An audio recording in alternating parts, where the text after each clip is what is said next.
Cinema কবিটস রেসিপিতে আপনাদের স্বাগত জানাচ্ছি। আজকের ভিডিওতে আমি ৮০ দশকের মুম্বাইয়ের ইকোনমি এবং ব্যাংকিং সেক্টরের স্ক্যাম নিয়ে নির্মিত 'লাকি ভাস্কর' সিনেমাটি নিয়ে কথা বলব। দুলকার সালমান অভিনীত সিনেমাটি পরিচালনা করেছেন তেলেগু ডিরেক্টর ভ্যানকি আত্তুরি। ক্রাইম আর ড্রামা জনরার এই সিনেমাটি ক্রিটিক সহ দর্শকদের মধ্যে ব্যাপক সাড়া ফেলে। তো আজকের ভিডিওতে আমি বোঝার চেষ্টা করব আসলে এইখানে সাড়া ফেলার মতো কি আছে। ৩ ঘন্টা ডিউরেশনে এই সিনেমাটি দেখলে আপনাদের সময় নষ্ট হবে না তো? চলেন এই প্রশ্নের উত্তর খোঁজার জন্য আমরা মূল ভিডিওতে চলে যাই। Let's go.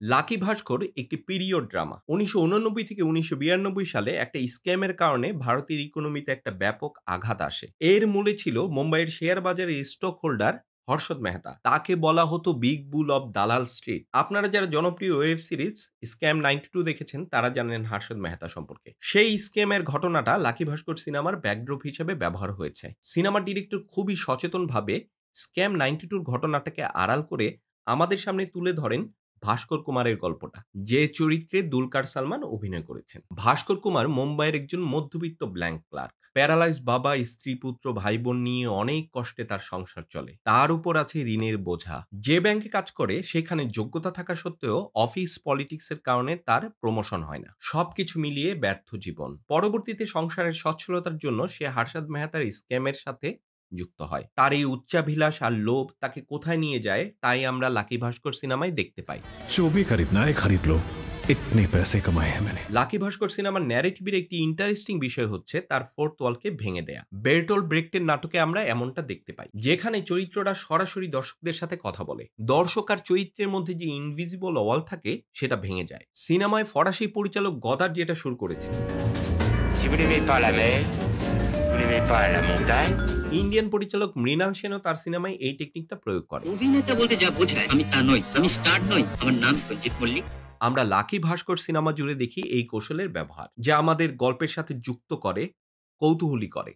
इस शहर में पैसे कमाने के कई रास्ते हैं, लेकिन सारे तरीके सलाम ठोकते हैं दलाल स्ट्रीट को। ন্যারেটিভ স্টাইলের পাশাপাশি এই সিনেমার প্রোডাকশন ডিজাইনেরও প্রশংসা করতে হয়। ৮০ দশকের শেষের দিকে মুম্বাইয়ের নিম্ন মধ্যবিত্ত আবাসিক এলাকায় এইখানে চমৎকারভাবে রিক্রিয়েট করা হয়েছে। নিমিশ রাভি তার সিনেমাটোগ্রাফিতে মুম্বাই শহরের কেওয়াজ আর চার্মকে যেভাবে তুলে ধরেছেন সেটা আমাদের নস্টালজিক করে। লাকি ভাস্কর সিনেমার প্রথমার্ধে ভাস্করের সংগ্রামকে দেখানো হয়। সে একজন ফ্যামিলি পার্সন, পুরো পরিবারের দায় দায়িত্ব তার কাঁধে। তার দৈনন্দিন সংগ্রামের যন্ত্রণাদায়ক অভিজ্ঞতা গল্পে ফুটে ওঠে। গল্পের পরবর্তীতে ভাস্কর যখন প্রমোশন পায় না আর ঋণের জালে কোণঠাসা হয়ে পড়ে, তখন সে বুঝতে পারে সোজা আঙ্গুলে ঘি উঠবে না। আঙুল বাঁকা না করলে সিন্ডিকেট আর সিস্টেমই তাকে খেয়ে ফেলবে। নিজেকে বাঁচাতেই তাকে নিয়ম ভাঙতে হয়। হর্ষদ মেহতার মতো চতুর এবং ডেঞ্জারাস লোকের সাথে খেলতে হলে ভাস্করকেও হতে হবে তারই মতো। লাকি ভাস্কর সিনেমার পরিচালক ভেনকি অতলুরি তার গল্প বলার ম্যাজিক দিয়ে খুবই রিয়ালিস্টিক ভাবে চরিত্রগুলোকে আমাদের সামনে তুলে ধরে। গল্পের প্রথমে ভাস্কর চরিত্রটাকে ভিকটিম আর ভলনারেবল করা হয়, পরে তার মধ্যে চতুরতা আর অনৈতিকতা ঢুকে যায়। আর এই ক্যারেক্টার আর্কটা খুবই বাস্তবসম্মত মনে হয়েছে। চরিত্রের একটা জার্নি আছে, একজন সৎ এবং পরিশ্রমী ব্যক্তি কিভাবে সামাজিক বাস্তবতার কারণে ধীরে ধীরে খারাপ হয়ে যাচ্ছে সেটা আমরা রিলেট করতে পারি। লাকি ভাস্কর সিনেমায় দুলকার সালমানের অভিনয় ছিল অন্যতম শক্তির জায়গা। অভিনয়ের ছোট ছোট এক্সপ্রেশনের মাধ্যমে জটিল আবেগকে প্রকাশ করার অসাধারণ ক্ষমতা তার আছে। মীনাক্ষী চৌধুরী ও ভাস্করের স্ত্রী সুমতির চরিত্রে দুর্দান্ত অভিনয় করেছেন। তার ক্যারেক্টারের মোরাল স্ট্রেংথ গল্পে ইমোশনাল ডেপথ তৈরি করে। এছাড়াও সাপোর্টিং ক্যারেক্টারগুলোরও সলিড পারফরমেন্স ছিল। প্রতিটি চরিত্র তার যত ছোটই হোক না কেন তার ন্যারেটিভকে সমৃদ্ধ করেছে। ভাস্করের ছেলের ভূমিকায় অভিনয় করা যে পিচ্চিটা ছিল তার কথা বিশেষভাবে বলতে হয়। তার স্মার্ট এবং সাবলীল অভিনয় মুহূর্তগুলোকে আনন্দদায়ক করে তোলে। টেকনিক্যাল দিক থেকে লাকি ভাস্কর অনবদ্য। জিবি প্রকাশ কুমারের ব্যাকগ্রাউন্ড স্কোর সিনেমার টোনকে পুরোপুরি রিপ্রেজেন্ট করে। গল্পের টেনশন আর ড্রামা উভয়কেই বাড়িয়ে দেয়। বাংলার প্রোডাকশন ডিজাইন নিখুঁত ছিল।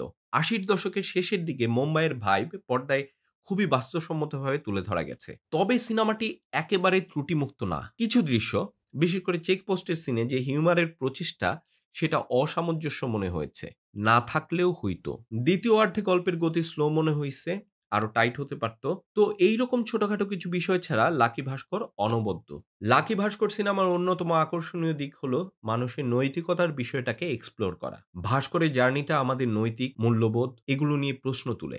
দারিদ্র থেকে মুক্তি পেতে আপনি কত দূর যাবেন? একদিকে ছবিটি সিস্টেমেটিক করাপশনে ক্রিটিক করে এবং একই সাথে দেখায় যে আমরাই আমাদের নিজেদের নিয়ন্ত্রক। আমাদের প্রত্যেকের নিজস্ব ভাবনা চিন্তা আর সিদ্ধান্ত নেবার ক্ষমতা আছে। আর সে ক্ষমতা আমাদের প্রত্যেকের প্রয়োগ করা উচিত। লোভ, অ্যাম্বিশন অনেক সময় আমাদের সমাজ থেকে বিচ্ছিন্ন করে দেয়। অহংকারে অন্ধ হয়ে ভালো মন্দের তফাৎ নির্ণয় করা সম্ভব হয় না। লাকি ভাস্করের আবেগঘন গল্পে আমাদের মানব চরিত্রের এই ডার্ক সাইডের বিষয়টাকে তুলে ধরা হয়েছে। তাহলে আপনার কি মনে হয় লাকি ভাস্কর কি দেখা উচিত? আমার কাছে তো মনে হয় অবশ্যই দেখা উচিত। এটি একটি সুন্দরভাবে তৈরি করা ক্রাইম ড্রামা, দুর্দান্ত পারফরমেন্স, আকর্ষক গল্প বলার কৌশল, ভেনকি আতলুরির পরিচালনা আর দুলকর সালমানের শক্তিশালী পারফরমেন্স এইটিকে বছরের সেরা ছবিগুলোর মধ্যে একটি করে তুলেছে।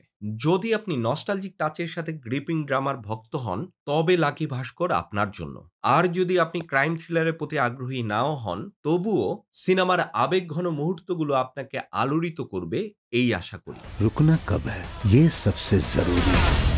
আজকের রিভিউ এ পর্যন্তই। আপনারা যদি কেউ লাকি ভাস্কর সিনেমাটা ইতিমধ্যে দেখে থাকেন, তাহলে কমেন্ট বক্সে আপনার মতামত জানান। আরও রিভিউর জন্য লাইক, শেয়ার আর সাবস্ক্রাইব করতে ভুলবেন না। সিনেমার সাথে থাকুন, সিনেমা কবিরস রেসিপির সাথে থাকুন।